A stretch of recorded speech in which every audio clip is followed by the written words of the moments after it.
Thank you very much, and good morning. Good morning, everyone. I know you're always everywhere where there's election going on. Are you in Liberia? Are you in Nigeria? Let me know where you are talking to us from. Okay, so I was briefly in Congo City in Liberia, but I'm back now to Freetown. I'm right now in Freetown. All right. So you have hands-on information about what's going on with the election. So tell us, what's the situation in Liberia at the moment after the elections?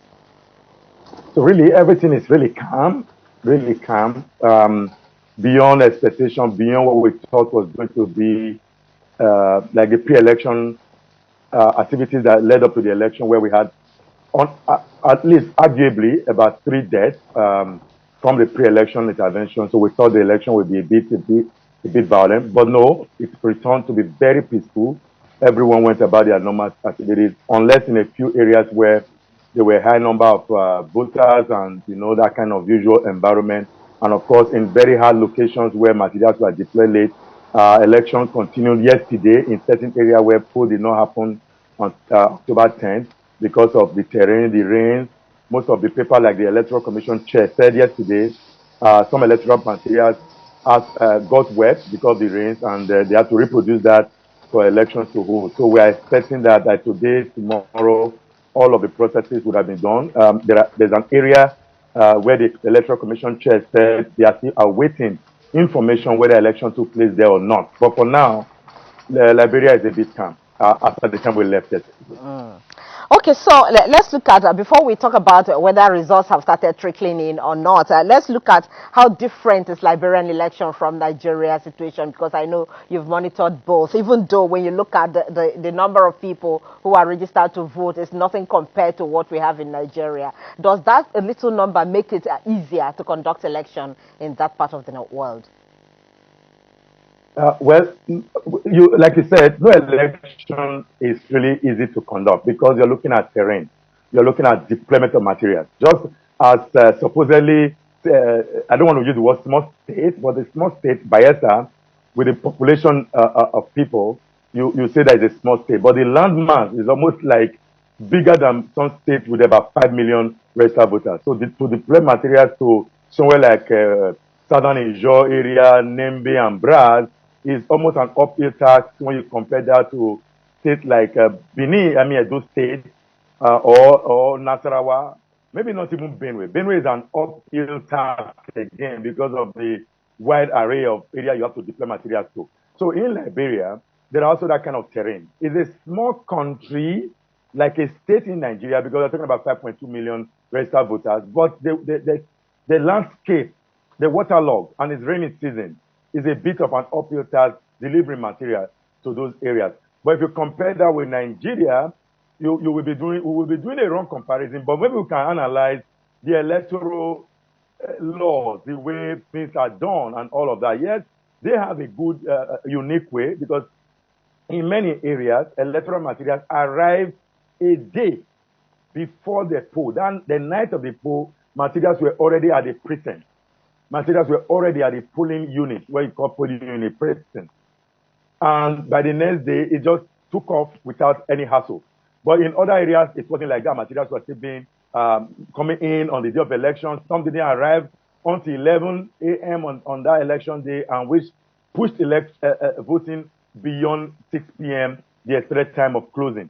About comparison, um, I would still give it to Nigeria because of the landscape we're talking about. We're talking about 36 states, including the Federal Capital Territory. Even though in the last election in Nigeria, the Federal Capital Territory had materials delivered even up to 2 p.m. on election day. That is the Federal Capital Territory. The area you expect that you have the headquarters of the commission, but materials were still deployed late.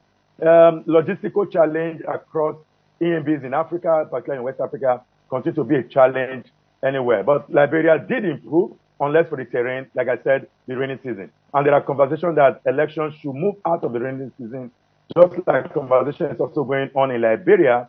Election took place, in Sierra Leone, election took place in June the 24th.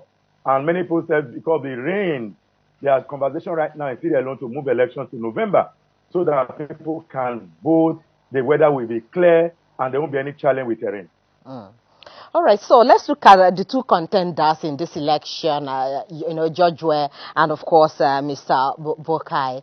Bokai is running on the rescue mantra, accusing, the incumbent president of having not performed so well. In fact, there are even allegations of corruption and all of that leading to this election. But Weah is saying that, though he has performed so well, that he has even given something like a tuition free for university students and all that as one of his,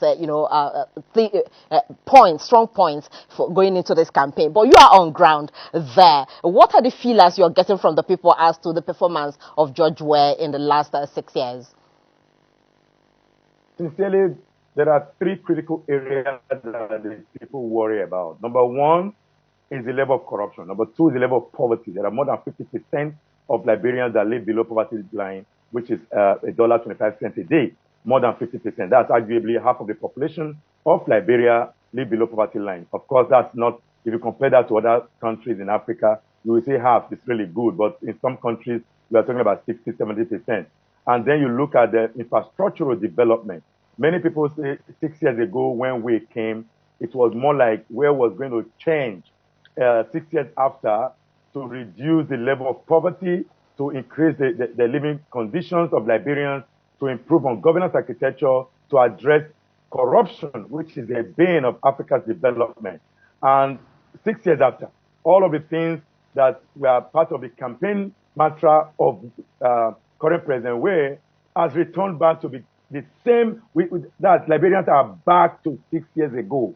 And the argument is, so what was the big issue? And that's likely a very big one for President George Weah, because unless, like we know in Africa, there are manipulations, but the way the election is already going, I can tell you for sure that everybody seems to apparently be thinking about the over 70-year-old former vice president of the Republic, former minister, who think that it is time for Liberia to enjoy. And again, riding on a lot of the weaknesses of the current administration, it may just have it. It may just have it, because the way things are going in certain areas, we hear of vote buying. So not just in Nigeria, in every town there are issues around vote buying that was raised, and in many other areas.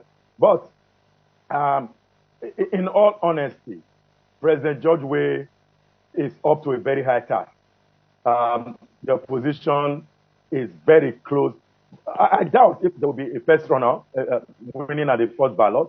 There may be a second round, most likely, because the Constitution provides that for you to be president, you must have 50% plus one, at least plus one, and be declared president of Liberia. The way it is, with the two results that have been announced after yesterday, the opposition candidate is on top of the radar, but it is too early to call because the huge population, the huge area of results have not come in. Maybe by today, tomorrow, we'll begin to see a brighter light of where it's going. But generally, majority of people I spoke to on the phone, I watched the television, I hear people on the street talk about the elections, many, very many. In fact, one of our observers told me on the last day of campaign by President George Weah that the people on the campaign who apparently were supposed to be the president voters, we're actually saying, well, we are just here, we are not voting him. We are not voting him because he has not improved our lives. He has not improved our lives. So it means that many of those people, like we always see in elections around West Africa, many of them are mobilized to campaign ground. They are not necessarily party members. They are not necessarily voters of the candidate. They've just been mobilized in to have a huge crowd following the campaign tour. So they may not really vote, and they may not really vote for the candidate. Well, it's up to see, like by the end of today, to see President George Weah will have a second term of 6 years to then, because what you really do in 6 years, I don't know whether you're able to do it in another 6 years. All right. We must thank you very much. We pulled you out again this morning to tell us what the situation is in Liberia. And as always, you've obliged us. Thank you very much. And I will be keeping tabs on you to find out how, at the end of the day, who gets, who wins.